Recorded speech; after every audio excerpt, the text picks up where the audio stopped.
So we're here with Wayne from Essex Autosport and the car that ran for 24 hours at the recent Dubai race. Wayne, can you tell us how the car performs and how well it lasted? Thanks. Good afternoon, Andrew. The car performs excellent. We were above expectations, really, for the limited time of preparation we had. We got the call from our friend Mr. Golding. How'd you fancy doing a 24 hours in Dubai? And we had 2 weeks to basically strip, build the car, and assess from the suppliers, obviously the supplier parts within that time. So it's quite stressful when we had weather issues as well for the heavy snow we had, to get it transported to go to Hock in, I believe in Belgium, no not Belgium, Holland, to get the car over to Dubai on the freight. So yeah, it was quite hard.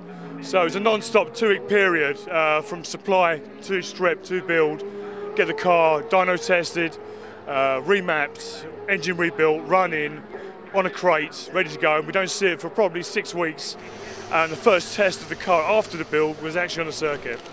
So I've got to say full marks to the team at, of course, Essex Autosport for having that, literally that balls to deal with that and get it done in that 2 week period with no error. So it's very good. Very good. Great stuff. And will there be any changes you'd make to the car for the future, as I understand that it's soon to run in a 24-hour race in Barcelona? Yeah, it's going to Barcelona in September this year.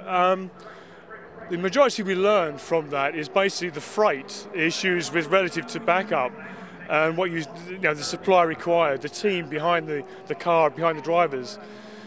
We knew we were very limited, and that was after our meetings before Dubai, was our level of expectation was maybe just being held because of the backup of goods, brakes, parts, broken areas. If we have a crash, bodywork, what can we hold, what can we take? So yeah, this time we have the opportunity, being in Europe, to take more parts with us. Touch wood, we won't need those, but it is backup to get the car back on the road. Well, for 24 hours to 20 minutes of some of the closest racing you'd like to see this year, it's the Lotus on Track Elise Trophy here on the Brands Hatch Grand Prix circuit. A full field as ever, and the usual suspects from this year there at the very front of the grid as the field head off on their formation lap. And also well up in the mix this weekend, Andy Dolan, who has been getting better and better over the course of the season. So the field on their formation lap, then they'll come back for the standing start here, a side-by-side grid for Lotus on Track Elise Trophy. It's going to make the opening stages incredibly competitive. So here is how they are going to line up for the start of the race, with Steve Quick on pole and Craig Demon alongside him on the front row of the grid. Ken Savage and Luigi Mazza look out a very strong row too. It's Andy Dolan in 5th, John Lemaster in 6th, Mark Vase in 7th, Dan Plant in 8th, Phil Stratton-Lake and Andy Napier rounding out the top 10 as the field come to their marks. This Lotus on Track Elise Trophy for the production Elises, also production exiges as well, but the Elise is favoured because of the power to weight ratio. The last couple of cars coming to position as the red lights are about to come on here. The 5-second ball goes out to the drivers. That means that the revs will begin to rise.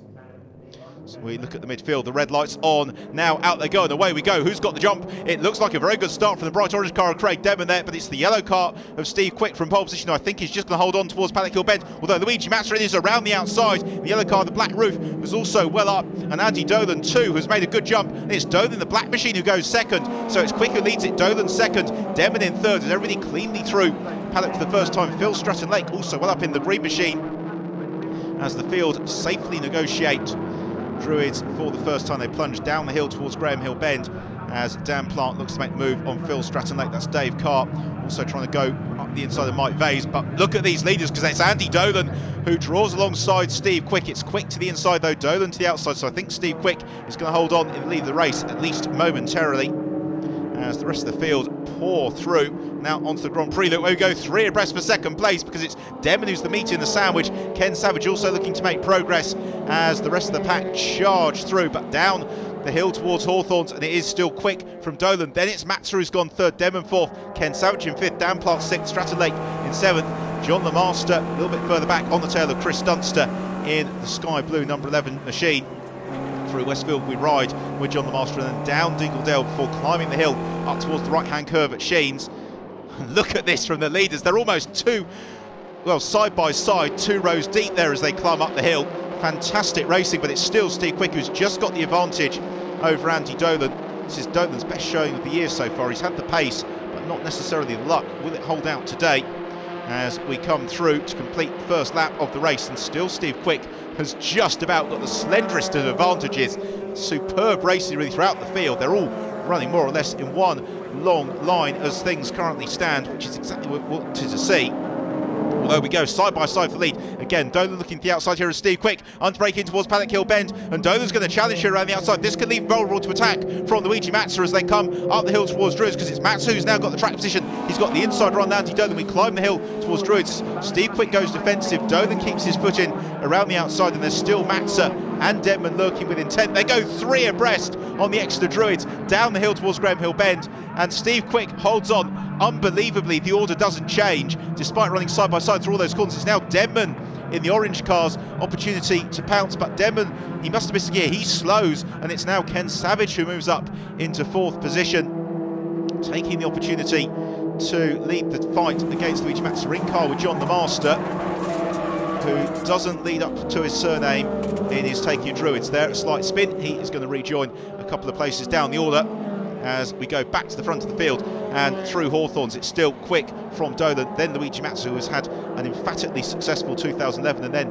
the man who won both races at Snetton at the very start of the year. That's Ken Savage, who is making very good progress there in the number 5 car, and then Craig Denman just slightly adrift there and definitely struggling. Denman's got a real problem there. He really has slowed. So Denman dropping back all the while. A great shame there for the Welsh driver through Stirlings, and this is looking quite good here for Steve Quick. He's just beginning to build up an advantage as the field stream through in the background. That's Craig Denman pulling off the circuit. So Denman, whatever that problem was, it's obviously terminal, as through Clearways now comes what's really turning into a fight for 2nd place, because Steve Quick is running away here from Andy Dolan, who's got Luigi Mazza very much on his tail, and Ken Savage there or thereabouts. Next a bit of a gap back to Dan Plant, who's the next man up, and also Phil Stratton Lake still having an excellent drive. They fan out under braking once more in towards Paddock Hill Bend, but Dolan holding the inside line here as they plunge down the hill. He's going to make Mazza do it the hard way. That means driving around him, and in these, to all intents and purposes, identical Elises, that's very hard to do, because it really does come down to driver skill above all else. As out of Druids and down to Graham Hill Bend, Andy Dolan taking the correct racing line through Graham Hill Bend. So again, Matt's in trouble. Here is the replay of Craig Denman pulling off the circuit. And unfortunately, from there, on the entry to Sheen, it's a very long walk back to the pits. So Craig Denman, a reluctant spectator, although if you've got to be a spectator of any race, then this is certainly a good one to be watching, because we've got a fantastic fight here for 2nd place, as still Mazza piles the pressure onto Andy Dolan as they come down Pilgrim's Drop on towards Hawthorns, and Mazza looking to the inside of Dolan into Hawthorns. That is a brave move. The corner, you just move it down through the gears and let the camber take you around. And then up the inside into Westfield, and here Mazza makes his move, but no, he doesn't, because Dolan just holds on around the outside. As Quick's gone off. Steve Quick, the race leader, goes off. Disaster for Steve Quick. He's got 1 win to his name already this year from Silverstone back in April, but Steve Quick spinning right down the order at Westfield, and he will be absolutely distraught with that. So the fight with Andy Dolan now becomes the fight for the lead of the race as they exit Stirlings and come back into our view here at Clearways, and we've got the 3 leaders covered by about 3.5 car lengths here. There's absolutely nothing to choose between them. So it's Andy Dolan, who has won races in the Lotus Track Elise Trophy before, or not, though not during 2011. Luigi Mazza, who has won plenty of races in the Lotus Track Elise Trophy in 2011, and Ken Savage, who is having an absolutely super season as well. It's still just hard to believe that this is Luigi Mazza's 2nd season of car racing.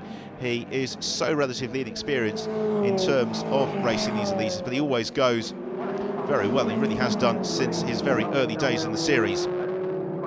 But now it's not so much about raw pace, because these 3 drivers have got it in abundance. It's more about trying to find your way past your rival. This is where racecraft really comes to the fore, because Andy Dolan, he's not going offline particularly, but he's making himself very difficult to pass here. Luigi Mazza may have thought he had that opportunity. Westfield, he's certainly got one now as Dolan runs wide at Surtees. Curse the commentator, just as we say he's not making mistakes. He makes a big one, he runs wide, through goes Mazza. He moves in to lead the race, and Ken Savage also looks to challenge him for 2nd place as they arrive into Hawthorns. No, Dolan holds the racing line around the outside there from Ken Savage. A replay further down the field, and that is Tanya Mann, who attempts a reverse parallel part through Westfield. Not something you want to do that often. She's going to rejoin without too many problems.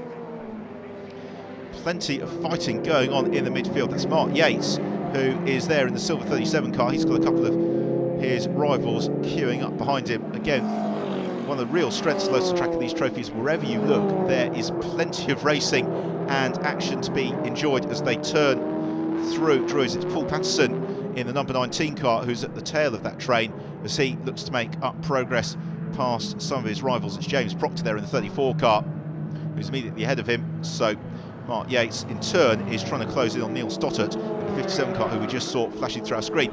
That's Mike Vase, who makes contact there on the replay with Chris Dunster. Dunster losing out, and Mike Vase, well, nothing fragile about that manoeuvre. He continues and gains the place.